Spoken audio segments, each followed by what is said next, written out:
Search कीजिए मेरा channel सनातन ज्ञान मंथन और सब्सक्राइब बटन और नोटिफिकेशन बेल को ऑन करना ना भूलें। इससे आपको हमारे चैनल से जुड़े सभी नए अपडेट मिलते रहेंगे। नमस्कार दोस्तों, आप सभी का स्वागत है आपके अपने YouTube चैनल सनातन ज्ञान मंथन में। आप सभी के प्यार और साथ के लिए धन्यवाद। आशा करती हूँ आप सभी को मेरे द्वारा बनाई गई वीडियो पसंद आ रही होंगी। मेरा उद्देश्य हिंदू धार्मिक कथाओं का ज्ञान आप सभी तक पहुंचाना है, तो इसी तरह हमारी सभी वीडियो को अंत तक जरूर देखिए व बने रहिए हमारे चैनल पर और जुड़े रहिए अपनी धर्म और संस्कृति के साथ। दोस्तों, आज मैं आप सभी को भगवान भोलेनाथ के ज्येष्ठ पुत्र कुमार कार्तिकेय की कथा सुनाने जा रही हूँ। उनके जन्म से संबंधित दो कथाएं प्रचलित हैं। आज हम उन्हीं दोनों के बारे में बात करेंगे। साथ ही हम आज आपको उनके विवाह संबंधित जानकारी भी प्रदान करेंगे। तो आइए शुरू करते हैं फ्रेंड्स। शिव पुत्र भगवान कार्तिकेय दक्षिण भारत में मुरुगन स्वामी, सुब्रमण्यम स्वामी, कुमार, शानमुख जैसे कई नामों से जाने जाते हैं। माना जाता है कार्तिकेय अपने पिता भगवान शिव से किसी बात पर नाराज होकर दक्षिण की ओर चले गए थे और फिर वहीं बस गए। शायद इसीलिए उत्तर भारत की अपेक्षा दक्षिण भारत में भगवान कार्तिकेय को लेकर कई कहानियां प्रचलित हैं। मुरुगन स्वामी को युद्ध और विजय का देवता माना जाता है। इनके ज्यादातर भक्त तमिल हिंदू हैं।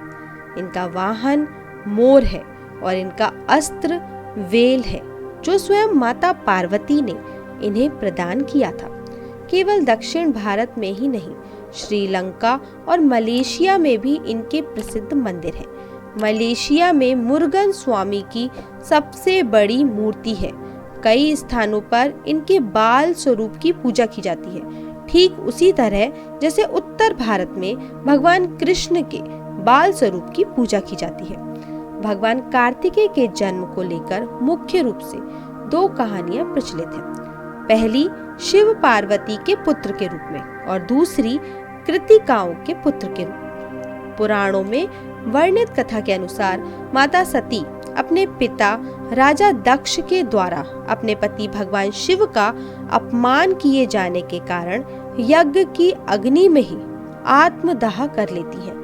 ऐसे में समस्त संसार शक्ति विहीन हो जाता है और भगवान शिव सती के वियोग में अपने समस्त दायित्वों को त्याग कर तपस्या में लीन हो जाते हैं। शिव एवं शक्ति की अनुपस्थिति में असुरों का आतंक अपनी चरम सीमा पर पहुंच जाता है। सूर्यपद्य और तारकासुर नामक राक्षसों के आतंक से स्वयं देवता भी भयभीत हो जाते हैं।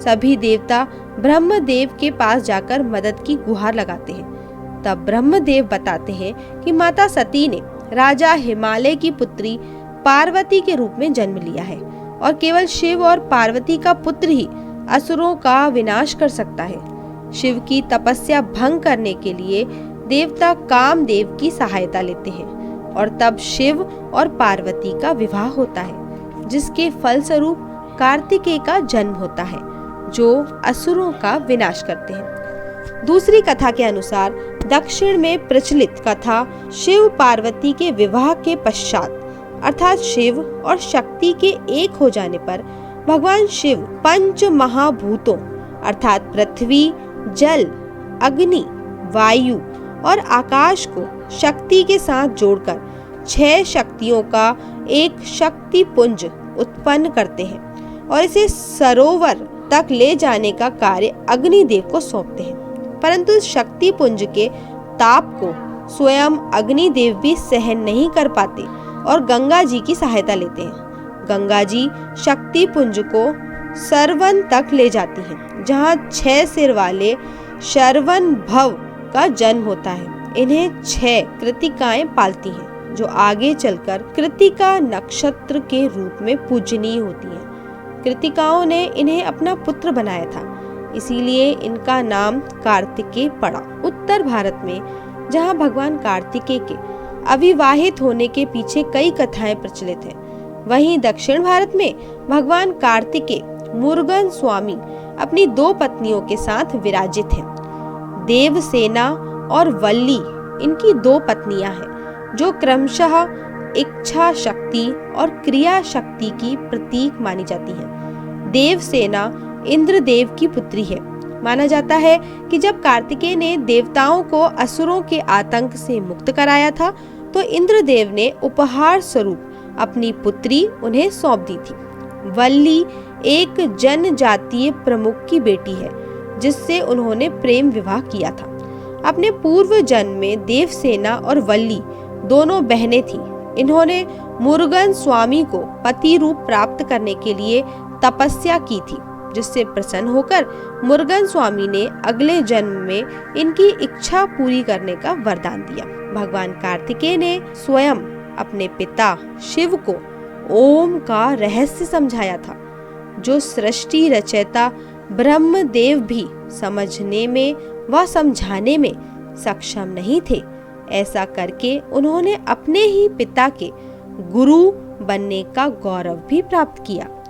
तो दोस्तों, इस वीडियो को लेकर आपकी क्या राय है हमें नीचे कमेंट करके ज़रूर बताएं। और अगर आपको हमारी आज की कथा अच्छी लगी हो तो हमारी इस कथा को लाइक करें और ज़्यादा से ज़्यादा लोगों तक शेयर करें। और ऐसी ही और भी धार्मिक कथाओं के लिए सब्सक्राइब करें हमारे YouTube चैनल सनातन ज्ञान मंथन को और Facebook पर फॉलो करें हमारे पेज को। धन्यवाद दोस्तों।